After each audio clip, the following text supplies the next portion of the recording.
శ్రీమాత్రే నమ. జయ గురు దత్తాత్రేయ నమ. ఈ వీడియోలో మనం 22వ తారీఖు జూన్ నెల సాయంత్రం 5 గంటల ప్రాంతంలో కర్కాటక రాశిలో ప్రవేశిస్తున్నటువంటి బుధగ్రహ ప్రభావం వివిధ రాశుల వారి మీద ఏ విధంగా ఉండబోతుంది అని తెలుసుకునే ప్రయత్నంలో మరి ఎప్పుడూ కూడా ఈ బుధగ్రహం సుమారుగా ఒక 40 రోజులు, మ్యాక్సిమం 20 రోజులు, 15 రోజులు కూడా ఒక రాశి నుంచి ఒక మారిన సందర్భాలు ఉన్నాయి. అయితే అతి రేరుగా 69 రోజుల పాటు ఒకే రాశిలో ఉండడం అన్నది ఎప్పుడో కానీ ఈ విధంగా జరగదు, కానీ అప్పుడప్పుడు జరుగుతూ ఉంటుంది. సో దీని కారణం ఏంటంటే ఇదే రాశిలో ఈ బుధుడు వక్రగమనం పొందడం, మళ్ళా రుజుమార్గంలోకి రావడం, ఈ చర్యల్లో మరి ఈ గ్రహం కొద్ది రోజులు అతి వేగంగాను, కొన్ని రోజులు అతి నెమ్మదిగాను ఈ విధంగా సంచరించడం వల్ల ఎక్కువగా దీని ప్రభావం కంపల్సరిగా వివిధ రాశుల వారి మీద ఏదో విధంగా కనబడడం జరుగుతూ ఉంటుంది. అయితే 22 జూన్న ప్రవేశించినటువంటి ఈ బుధగ్రహం ఆగస్టు 30వ తారీఖు వరకు అదే రాశిలో సంచరించడం జరుగుతూ ఉంటుంది. అలాగే జూలై 18 నుంచి ఆగస్టు 11 మధ్యలో వక్రగమనం పొందుతుందన్నమాట. వక్రగమనం పొందడం మళ్ళీ ఇంచుమించుగా 24 రోజులు వక్రగతిలో ఉండి మళ్ళీ రుజుమార్గంలోకి రావడం జరుగుతూ ఉంటుంది. సాధారణంగా బుధుడు ఇండివిజువల్గా స్వతంత్రంగా తన ఫలితాన్ని ఇవ్వడం, శుభులతో కలిస్తే శుభ ఫలితాన్ని, పాపులతో కలిస్తే పాప ఫలితాన్ని ఇస్తాడు. లేనప్పుడు న్యూట్రల్గా బుధుడు తన ఫలితాలను ఇవ్వడం జరుగుతూ ఉంటుంది. మళ్ళీ ఇదే రాశిలో మనకి జూలై 16 నుంచి ఆగస్టు 16 వరకు కూడా రవితో కలిసి సంచరించడం వల్ల ఇది కొంతమందికి బుధాదిత్య యోగం గాను, కొంతమందికి నిపుణ యోగం గాను, మరి కొంతమందికి ధర్మ కర్మాధిపతి యోగం గాను, కొంతమందికి వివిధ ధనయోగాలు కూడా ఏర్పడుతుంటాయి. కేంద్ర కోణాధిపతులుగా ఒకలాగా, భాగ్య రాజ్యాధిపతులుగా ఒకలాగా, ఈ విధంగా వివిధ రాశుల వారి మీద ఈ బుధాదిత్య యోగ ప్రభావం కూడా రావడం జరుగుతుంటుంది. సో ఇవన్నీ కూడా మనకి 69 రోజుల పాటు ఈ బుధుడు కర్కాటక రాశిలో సంచరించే సమయం ఎవరికి ఏ విధంగా ఉంటుంది అన్న విషయాన్ని మనం తెలుసుకునే ప్రయత్నం చేద్దాం. సాధారణంగా బుధుడు వ్యాపారకారకుడు, వ్యాపారస్తులకి, విద్యార్థులకి విద్యాకారకుడుగా రావడం జరుగుతూ ఉంటుంది. సో ఏదైనా జాతకంలో బుధుడు బలంగా ఉంటే వాళ్ళు అటు విద్యలోనూ, అటు వ్యాపారంలోనూ, ధన సంపాదనలోనూ, అలాగే భూములు, స్థిరాస్తులు సంపాదించడంలో కూడా చాలా బలమైనటువంటి నిర్ణయాలు, ఆశయాలు, ఆలోచనలు ఈ బుధుడు జాతకంలో ఉండడం వల్ల వారికి కలగడం జరుగుతూ ఉంటుంది. జీవితంలో సులభంగా డబ్బు సంపాదించాలంటే బుధగ్రహ అనుగ్రహం తప్పనిసరిగా ఉండవలసిందే. వృషభ రాశి వారికి బుధగ్రహ సంచారం వల్ల ఏ విధమైనటువంటి లాభాలు కలుగుతాయి అని పరిశీలించే ప్రయత్నంలో మరి వృషభ రాశి వారికి బుధుడు ధన పంచమాధిపతిగా అత్యంత శుభగ్రహం. అలాగే జాతకులు ధనం సంపాదించాలన్నా, ధనాన్ని పొదుపు చేసుకోవాలన్నా బుధగ్రహ అనుగ్రహం తప్పనిసరి. అలాగే వీళ్ళ యొక్క వాక్చాతుర్యం, మాట తీరు అనుకూలంగా ఉండాలన్నా, కుటుంబ వ్యవస్థ మీ కుటుంబంలో అందరూ కలిసిమెలిసి ఉండాలన్నా ఈ బుధుడు తప్పనిసరిగా శుభగ్రహాలతో కలిసి కానీ శుభగ్రహ రాశిలో ఉండడం వల్ల చాలా వరకు అటు మీ కుటుంబం, మీ వ్యక్తిగత కుటుంబం, అలాగే ధనం ఇవన్నీ కూడా అనుకూలంగా ఉండడం జరుగుతుంది. ఇప్పుడు ఈ బుధుడు మీకు తృతీయ స్థానంలో చంద్రుడి యొక్క రాశిలో సంచరించడం జరుగుతుంది. అంటే సాధారణంగా 3వ భావంలో ఉన్నటువంటి గ్రహం జాతకుడిని ఉపచయ స్థానం కాబట్టి ఎక్కువగా అభివృద్ధికి కారణం అవుతూ ఉంటుంది. అది మిత్రుల సహకారం లభిస్తుంది, చిన్ననాటి మిత్రులను కలుసుకుంటారు, కొత్త కొత్త ఆలోచనలు వస్తుంటాయి. మరి ఏదైనా కొత్తగా వ్యాపారం ప్రారంభించాలన్నా, కొత్తగా ఉద్యోగంలో చేరాలన్నా, లేదంటే ఏదైనా కొత్తగా ఒక కోర్సు నేర్చుకోవాలన్నా ఈ బుధుడు మిమ్మల్ని ఆ విధంగా ఆలోచింపజేయడం జరుగుతుంది. ఆ విధంగా మీరు ప్రయత్నాలు చేయడం జరుగుతూ ఉంటుంది. ఈ సమయంలో కొన్ని కొత్త అగ్రిమెంట్లు చేసుకుంటారు. ఎవరైతే ఒక రచనా రంగంలో సాంగ్స్ కానీ, పాటలు కానీ, స్క్రీన్ ప్లే కానీ, కథలు కానీ రాస్తున్న వారికి చక్కని ప్రోత్సాహం, చక్కని గుర్తింపు రావడం వల్ల మీలో ఉన్నటువంటి టాలెంట్కి గుర్తింపు వస్తుంది. ఆ ప్రాజెక్టు అంటే మీరు ఏదైతే ఒక కథని సిద్ధం చేసుకున్నారో అది ఇతరులకి నచ్చడం వల్ల అది పబ్లిష్ అవ్వడం కానీ, లేదంటే దాని యొక్క రైట్స్ సినిమా హక్కులుగా తీసుకోవడానికి కారణం అవుతూ ఉంటుంది.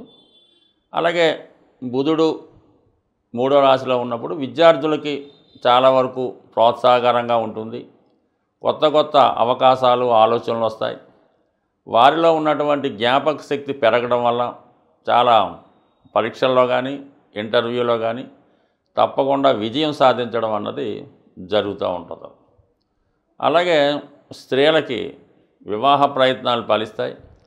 ఒకవేళ స్త్రీలు ఏదన్నా సింగర్స్గా ఉంటే వాళ్ళకి కొత్త కొత్త అవకాశాలు, విదేశ అవకాశాలు రావడానికి కూడా అవకాశం ఉంటుంది. ఇదే సమయంలో వ్యక్తిగతంగా మీకు కాకపోయినా మీ కుటుంబంలో ఒకరికి ఏదైనా ఒక మంచి అవకాశం, అది సినిమా ఫీల్డ్లో కానీ, ఉద్యోగపరంగా కానీ, వివాహపరంగా కానీ ఏదో ఒక శుభం మీ కుటుంబంలో వారికి జరుగుతూ ఉంటుంది. సో ఇది ఈ విధంగా ఉంటే మరి జూలై 16వ తారీఖు నుంచి రవి కూడా ధనస్థానం నుంచి మీకు తృతీయ స్థానంలో ఉన్నటువంటి బుధుడితో కలుస్తాడు. ఇది మీకు తృతీయ స్థానంలో ఏర్పడినటువంటి నిపుణ యోగం, అలాగే బుధాదిత్య యోగం మీలో చాలా నైపుణ్యాన్ని పెంచుతూ ఉంటుంది. వ్యాపార మెలకువలు పెరుగుతాయి. ఏదైనా విషయాన్ని సులభంగా పరిష్కరించి తద్వారా మీరు ఇతరులకు సహాయపడుతూ మీకు మీరు కూడా లాభపడడం జరుగుతూ ఉంటుంది. అయితే కేంద్రాధిపతిగా, విష్ణు స్థానాధిపతిగా సూర్యభగవానుడు, కోణాధిపతిగా 5వ స్థానానికి అధిపతిగా, లక్ష్మీ స్థానానికి అధిపతిగా బుధగ్రహం 2 కూడా కలయడం వల్ల జాతకుడికి ఒక అదృష్టయోగం అంటే ఒక ధనయోగం ఏర్పడింది. అలాగే ఒక మంచి నిపుణయోగం ఏర్పడడం వల్ల విద్యార్థులకి విద్యా సంబంధించిన విషయాల్లో అభివృద్ధి కలుగుతుంది. ముఖ్యంగా వ్యక్తిగతంగా వ్యాపారంలో ఉన్న వాళ్ళకి వాళ్ళ వ్యాపార అభివృద్ధి కలుగుతుంది. అలాగే ఎంప్లాయీస్ లాంటి వాళ్ళు ఎవరన్నా ఉంటే వాళ్ళు ఏదైనా ఉద్యోగం మారడానికి కూడా ఈ సమయంలో మంచి అవకాశం రావడం జరుగుతూ ఉంటుంది. అంటే దీర్ఘకాలంగా ఒకే రాశిలో సుమారు ఆగస్టు 30 వరకు 69 రోజుల పాటు సంచరిస్తున్నటువంటి బుధగ్రహం మధ్యలో మళ్ళీ వక్రగమనం పొందడం జరుగుతూ ఉంటుంది.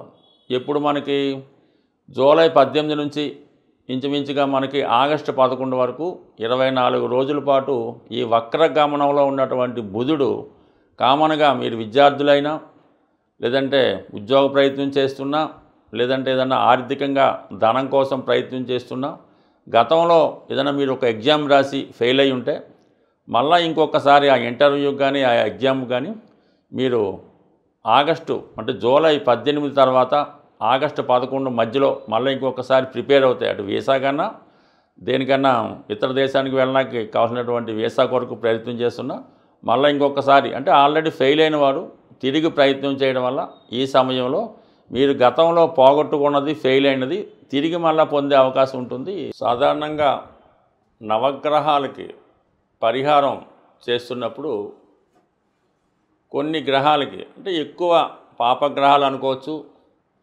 అతి నెమ్మదిగా సంచరించే గ్రహాలు అనుకోవచ్చు, వాటికి పరిహారం చేసినప్పుడు ఎక్కువగా 40 వారాలు ఇలాగా ఎక్కువ రోజులు చేయవలసి ఉంటుంది. అంటే మనకు శనికి కానీ రాహుకేతువులకు కానీ పరిహారం చేస్తున్నప్పుడు దీర్ఘకాలంగా ఆ పరిహారం మనం చేయవలసి ఉంటుంది. ఒక 18 వారాల పాటు కొంతమంది చెప్తూ ఉంటారు, 40 వారాల పాటు కొంతమంది చెప్తూ ఉంటారు. ఏదైనా వాటికి ఎక్కువ టైం పడుతుంది మనకి వాటి యొక్క అనుగ్రహం పొందాలంటే. బట్ కానీ ఈ బుధగ్రహం చాలా తొందరగా అనుగ్రహాన్ని ఇస్తుంది అన్నమాట. సాక్షాత్తు బుధుడు విష్ణుమూర్తి స్వరూపంగా ఉండడం జరుగుతుంది.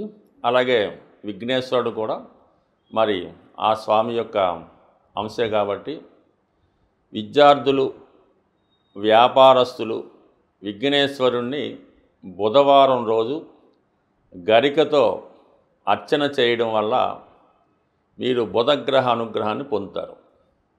అలాగే ఆకుపచ్చ రంగు కలర్ ఎక్కువగా వాడడం వల్ల మీరు ఏదైనా పక్షులకి, ఎక్కువగా రామచిలుకలకి జాంపండు ఆహారంగా పెట్టమని చెప్తారు. ఇప్పుడు రామచిలుకలు లేవు కాబట్టి ఏదైనా పక్షులకి, ముఖ్యంగా పెసలు ఆహారంగా వేయడం వల్ల, అలాగే విద్యార్థులు చదువుకునే పిల్లలకి, స్టూడెంట్స్కి పుస్తకాలు అంటే నోట్బుక్స్, పెన్నులు, పెన్సిళ్ళు వగైరా వారికి పంచి పెట్టడం వల్ల విద్యార్థులకి, వ్యాపారస్తులకి అనుకూలత ఏర్పడుతుంది. అలాగే వివాహం అవటం లేదు, పెద్ద పెద్ద సమస్యలు ఉన్నాయనుకున్న వాళ్ళు వెంకటేశ్వర స్వామి ఆలయంలో వీలైతే ఒకసారి కళ్యాణం జరిపించుకుంటే అన్ని రకాల సమస్యలకి పరిష్కారం దొరుకుతుంది. అది సాధ్యం కాని వాళ్ళు బుధవారం రోజు మరి స్వామివారికి తులసి మాల లేదా తులసి దళాలతో అర్చన చేయించుకొని స్వామివారి యొక్క ఆశీస్సులు, తీర్థప్రసాదాలు తీసుకొని విష్ణు సహస్రనామాన్ని పారాయణ చేయడం కానీ, వినటం కానీ, లేదా గోవింద నామాలు చదవడం వల్ల స్వామి అనుగ్రహం కలుగుతుంది. సో ఆ విధంగా పరిష్కారం చేసుకోవచ్చు. ముఖ్యంగా బుధవారం రోజు అంటే ప్రతిరోజు కూడా తినచ్చు. నానబెట్టినటువంటి పెసలు ప్రతిరోజు తినడం వల్ల కానీ, బుధవారం తినడం వల్ల కానీ విద్యార్థులకి జ్ఞాపక శక్తి పెరుగుతుంది, పెద్దవాళ్ళకి వ్యాపార అభివృద్ధి కలుగుతుంది. ఇంకా వ్యాపారంలో అభివృద్ధి కావాలి, ఏదైనా కార్యక్రమం చేపడుతున్నాం అది కంపల్సరీగా సక్సెస్ కావాలంటే ఒక మంగళవారం రోజు ఆంజనేయ స్వామి ఆలయంలో, రామాలయం ఉంటే రామాలయం, మంగళవారం రోజు పానకం, వడపప్పు నైవేద్యంగా పెట్టి భక్తులకి పంచిపెట్టడం వల్ల 100% ఎటువంటి కార్యమైనా ఖచ్చితంగా అది సాధ్యం అవడం జరుగుతూ ఉంటుంది. మరి రాబోయే ఆషాఢ మాసంలో మరి ఇప్పుడు జగన్నాథ స్వామి వారి రథయాత్ర జరిగే రోజు తిలకించడం కానీ, మీ గృహంలో స్వామివారిని అంటే జగన్నాథ స్వామి ఆలయం అవ్వచ్చు, కృష్ణ దేవాలయం అవ్వచ్చు, వెంకటేశ్వర స్వామి దేవాలయంలో వీలైతే అప్పాలు నైవేద్యంగా పెట్టి అది భక్తులకు పంచిపెట్టడం వల్ల, అలాగే టీవీలో ప్రత్యక్ష ప్రసారంగా వస్తున్నటువంటి రథయాత్ర వీక్షించడం వల్ల అటు వివాహం కాని వారికి కానీ, సంతానం కాని వారికి కానీ 100% ఒకవేళ మీకు అవకాశం ఉంటే ప్రత్యక్షంగా ఆ రథయాత్ర తిలకించండి. అవసరమైతే అందులో పాల్గొండి. మనకి ప్రస్తుతం ఇక్కడ ఉన్నటువంటి ఇస్కాన్ టెంపుల్లో కూడా ఈ రథయాత్ర చేస్తూ ఉంటారు. దాంట్లో పాల్గొని చేయడం వల్ల సంతాన యోగం 100% జరుగుతుంది. స్వస్తి.